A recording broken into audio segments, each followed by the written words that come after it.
Hello, this is Matt on the Moon Lambo channel. Well, the headline on the screen says it all. This is from Alex Cobb's website, the XRP Daily. Alex, thank you so much for typing this up. This is a cool find here. The title of this piece, DBS Bank labels Ripple as the cheapest way to send cross-border payments. I'm going to be covering that in this video. I've also got a little bit of news about further decentralization of the XRP ledger, and then I'll close out the video with a piece from A&B Crypto about Ethereum's creator Vitalik Buterin refuting something that Binance's CZ said having to do with scalability of blockchains.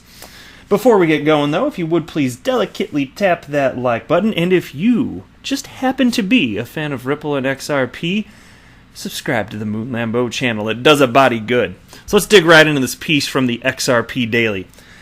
This morning, valued XRP community member at Bank XRP posted some really good news from one of Ripple's partners, DBS, which is a major Southeast Asian bank.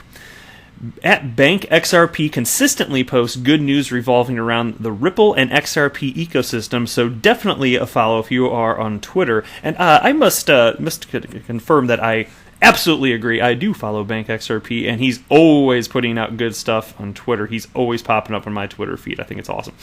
So if you're a Twitter person, just consider that. Anyway, DBS Bank was founded in 1968 and has $333 billion in total assets. They have 24,174 employees and bring about $10 billion in revenue per year. They have a subsidiary called DBS Bank India. So obviously this is not some fly-by-night entity. This is a big-ass bank.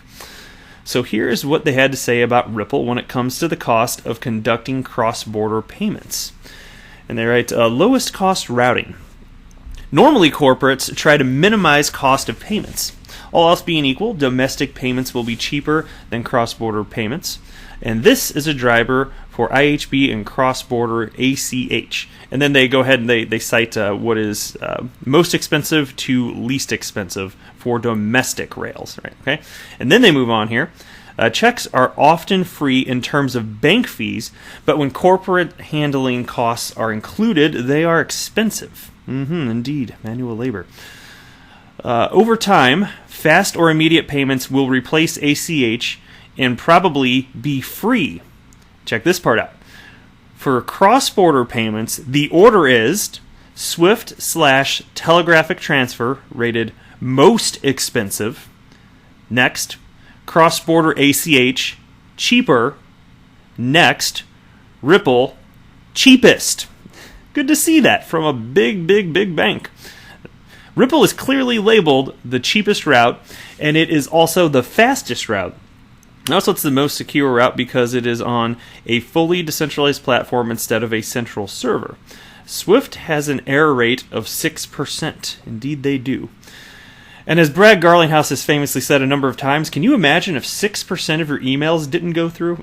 And it's a fair point. Although I will say, when they don't go through, it's not like they just don't ever go through. Like the issue is addressed, but still, it's irritating and annoying that it has to be addressed. And you can imagine, because think about the correspondent banking system, with it being a bilateral chain of banking agreements, banking relationships.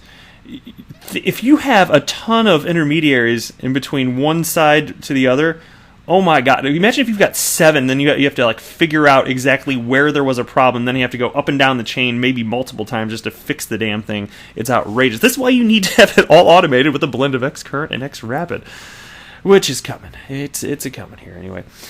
Here is what DBS also said about Ripple earlier in the document. Fintechs are also looking to disrupt cross-border payments. Most fintech solutions currently available are in the retail space and tend to focus on reducing foreign exchange spreads. And here's the money part. Ripple is an example of a fintech looking to disrupt correspondent banking for cross-border payments at commercial scale. Oh, yes, indeed.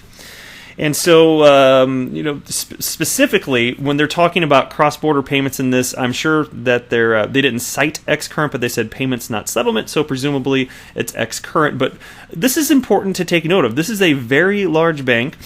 And like I have to, I know it's frustrating because everybody just wants to see banks in mass start using XRapid and XRP. I'm with you there. I feel you. I really feel you. But understand that as banks continue to recognize this, Xcurrent will be adopted, and as corridors are formed, as liquidity providers enter the space, which would be cryptocurrency exchanges, and it can be other business entities too. As those pools of liquidity come available, as the corridors are built, then those businesses that are using Xcurrent will be able to easily start using Xrapid. And part of it just comes down to what corridors are you conducting business, and is there liquidity there via Xrapid. And that's all being built out right now, but it is indeed coming right now. So I think it's the cool stuff. Anyway, then he writes, pretty nice to hear these words from a major bank in Southeast Asia. I like to see banks acknowledge the fact that Ripple is the cheapest to use, and that is what they clearly did in this document. Notice how banks are becoming more fond of crypto and blockchain, especially innovative banks that are outside of the US. Ripple is taking over, and the banks know it's coming. Oh yes, they do know it's coming. There'll be some laggards that are maybe perhaps either caught off guard or just look. Some people, they just are, because of the nature of how they are, resistant to change. And that's why if you look at a technology bell curve, I've talked about this in the past, so I won't talk about it again in this video, but that's always the case. There's early adopters, and at the tail end of the bell curve, you've got laggards, and you don't want to be at the tail end of the bell curve.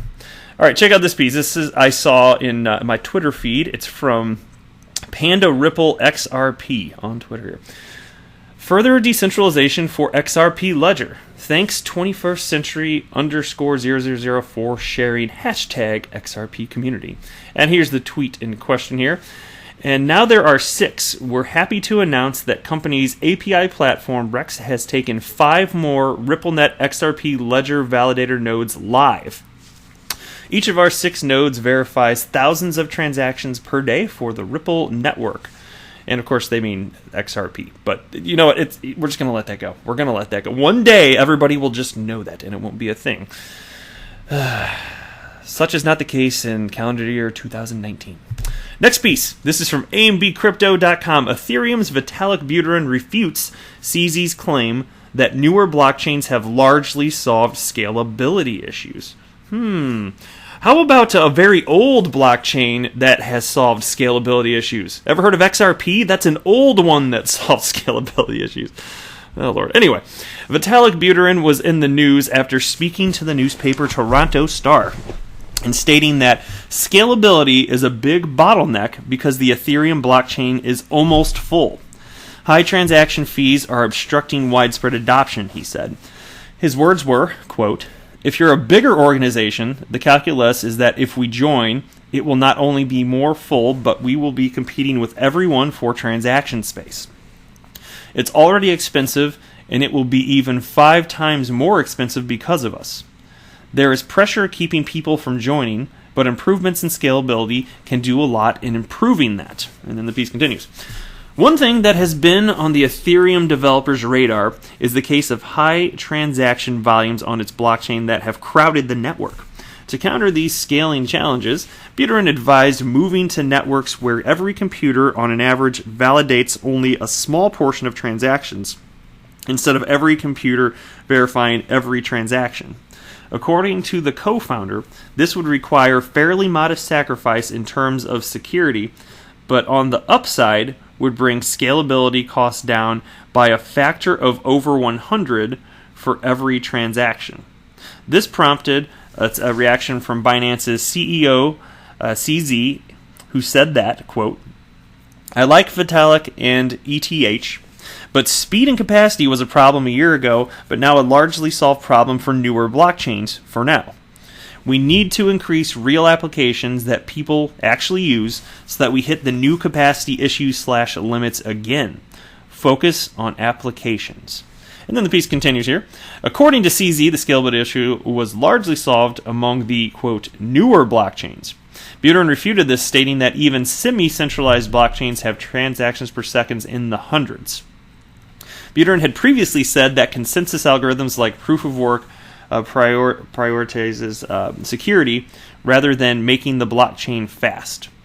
and had slammed blockchain projects with thousands of transactions per second, calling them centralized piles of trash. Ethereum can process 15 transactions per second. Now, of course, this is me talking now. If you add 2 zeros to that, that's what XRP can do per second. 1,500 versus 15. Okay. According to NewsBTC's article on July 30th, EOS's TPS was 2,200. Interestingly, EOS's governance model has been the bone of contention over centralization concerns for a long time now. Another major cryptocurrency, XRP, which handles around 1,500 transactions per second, has also been at the receiving side of attacks which called it centralized and not a real cryptocurrency. And do I even need to explain why it's not centralized at this point? It's a consensus mechanism in place, which all it does is it sequences orders. That's it. There's no central authority. There is no central point of failure. And people that say that in the Bitcoin community, either they're literally lying to you or they're absolutely clueless, and they just drank the Kool-Aid from the Bitcoin maximalists out there that says that XRP is just a centralized scam coin, which is a bunch of hooey if you ask me. What do you think? Feel free to drop a comment below. That's it for this video. Thank you so much for watching. I am not a financial advisor. Do not buy or sell anything because of anything that I say, alright. That would be a very, very, very bad idea. Until next time, to the moon, Lambo!